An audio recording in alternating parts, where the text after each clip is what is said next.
start with the definitions of the global health diplomacy. So the global health diplomacy comprised of two words, the global health and the diplomacy. The global health is the health issues that beyond territories of state or capacity of individual country. And diplomacy is a tool that implement foreign policy and articulate national interests.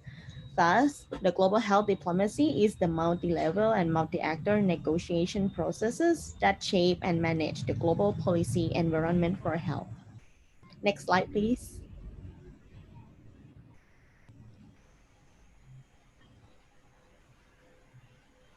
However, in the global health arena, there are various of players, actors, and many forms of collaborations.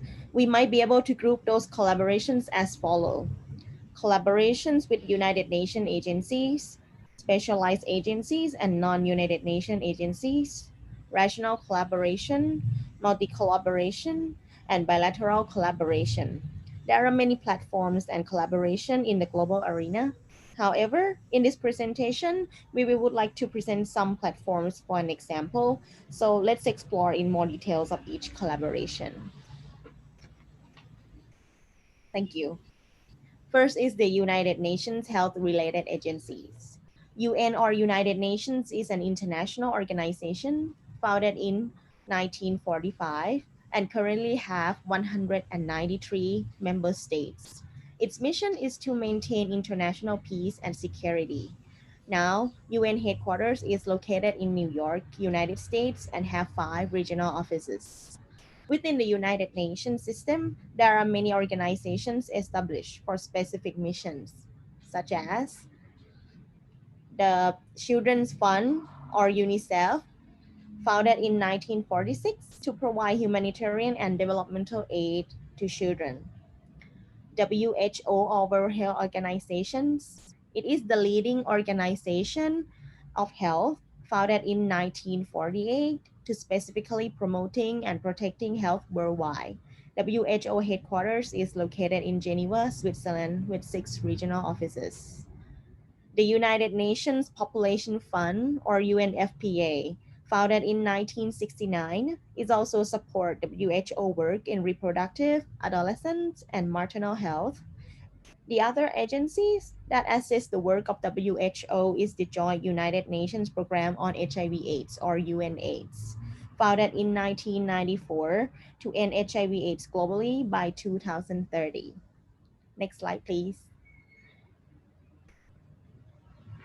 There are multiple platforms and governing bodies within the mentioned organization last slide, in particular in the UN and WHO. First is the United Nations General Assembly, or UNGA. This is the prime platform which has role in discuss, debate, and make recommendations on subjects in international peace and security between nations, meaning that health is the only one of various issues discussed there. It is held annually in UN headquarters in New York City.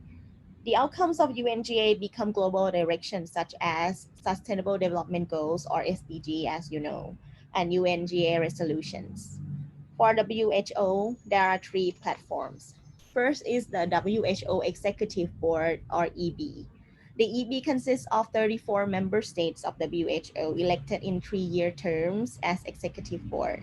The objective is to advise, facilitate, and implement WHA policies. The meeting is organized at WHO headquarters twice a year, in January and May, right after WHA. World Health Assembly, or WHA, is held in Geneva annually during May for all member states to determine policies and recommendations to member states and review and approve WHO program budget. At the regional level, there is WHO Regional Committee, or RC, held annually within each WHO regions. The host country is rotating within member states. RC role is to formulate policies for regional program. Indonesia and Thailand are in the WHO Southeast Asia region, and we just had the 73rd virtual meeting in the early September this year. Next slide, please. Next is specialized agencies that beyond the UN system. For example, Gavi Alliance. Gavi Alliance is the global health partnership of public and private sectors organizations dedicated to immunization for all. Its board member consists of 18 representative seats, includes independent board members with no professional connection to Gavi's work, Gavi's CEO, and some agencies such as Unicef, WHO, and World Bank that hold the permanent seats on the board. Another example is the Global Fund. The Global Fund to Fight AIDS, TB, and Malaria is an international financing and partnership institution that invests and responds to end the epidemics of HIV, AIDS, TB, and malaria, including of 20 members from developing countries coming from 6 WHO regions, donors, and civil society and private sectors. It should be observed that the composition of the board of both agencies is beyond country. They include other international organizations, private sectors, and civil society. Next slide, please. Regional collaborations within the same geographical locations. For example, is ASEAN, or Association of Southeast Asian Nations. ASEAN has 10 member states, including Indonesia and Thailand, and founded in 1967. Health is one of the topics under the ASEAN Socio-Cultural Community Pillar. Now, ASEAN is working under the work program 2016 to 2020, divided into 4 health clusters, focusing on promoting healthy lifestyle, responding to all hazards and emerging threats, strengthening health system and access to care, and ensuring food safety. After each health cluster meeting, which provides strategic leadership in identifying and implementing regional programs, all clusters would report its progress to the seniors officials meeting on health development or SOM-HD. The SOM-HD responsible for strategic management and provides guidance on the overall implementations and ensuring that all goals and targets are achieved. SOM HD needs to report back to ASEAN Health Ministers Meeting or AHMM, which determines the policies of ASEAN Health and endorse decisions and reports of SOM HD.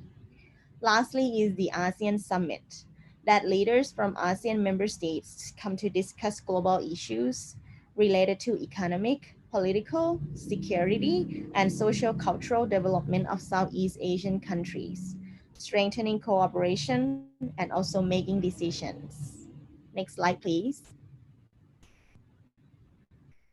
The latest meeting of ASEAN is the 15th SOM HD, which was held as a video conference during 24th to 28th this year.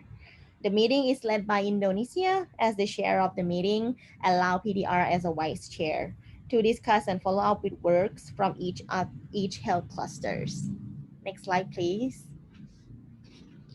So now go to the multilateral collaboration. This collaboration is a non-geographical collaboration. These are examples of this type of collaboration. First is the FPGH, or Foreign Policy and Global Health Initiative, founded in 2007 with 7 members, including Indonesia and Thailand, to promote the use of health lens in formulating foreign policy. The interesting point of this initiative is that this was established by Ministry of Foreign Affairs, not Ministry of Health. Next is the G20, founded in 1999, is a forum for international economic cooperation. And lastly is the BRICS, founded in 2001. Its goal is to develop sectoral cooperation in different areas, including health. BRICS is an acronym for all members: Brazil, Russia, India, China, and South Africa.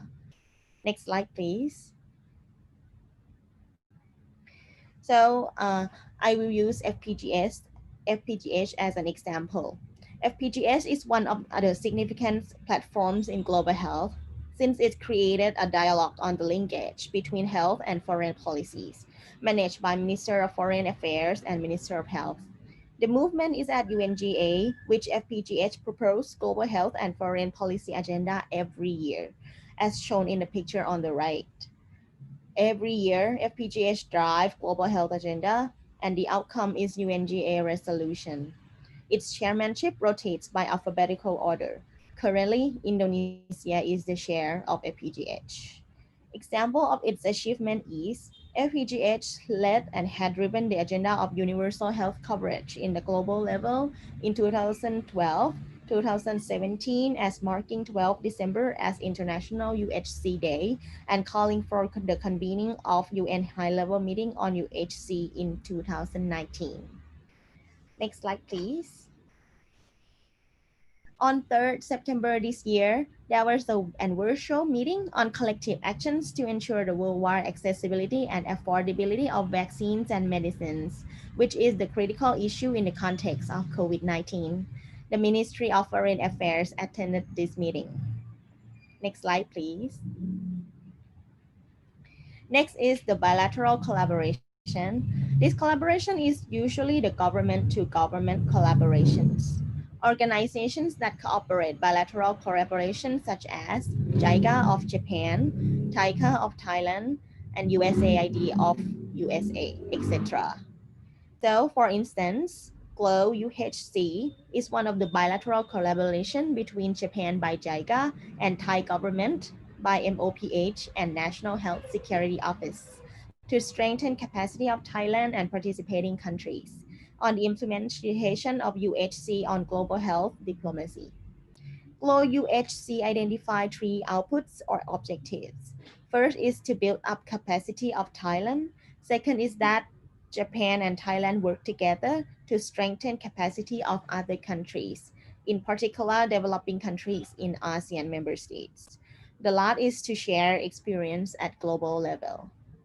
Next slide, please. All collaborations mentioned earlier are driven by countries or state actors. However, in the past decade, there is increasing role of those non-state actors in global health movement. Non-state actors or NSA is individuals or organizations that influence in economic, political, or social power in international level, but do not ally with any particular country or state. Based on WHO's framework of engagement with non-state actors or FENSA, it identified four types of NSA, including the non-governmental organization or NGOs, which are the non-profit entities that operate independently of governments. Next is private sector, is entities that represent or are governed or controlled by private sector entities. Philanthropic foundations are non-profit entities whose assets are provided by donors and whose income is spent on socially useful purposes. Lastly is the academic institutions are entities engaged in the pursuit and dissemination of knowledge through research, education, and training. The framework endeavored to strengthen WHO engagement with non-state actors while protecting its work from potential risks, such as conflict of interest, reputational risk, and undue influence. The framework consists of engagement between WHO and NSA, interaction, and risk of engagements. And this is all about different types of collaborations.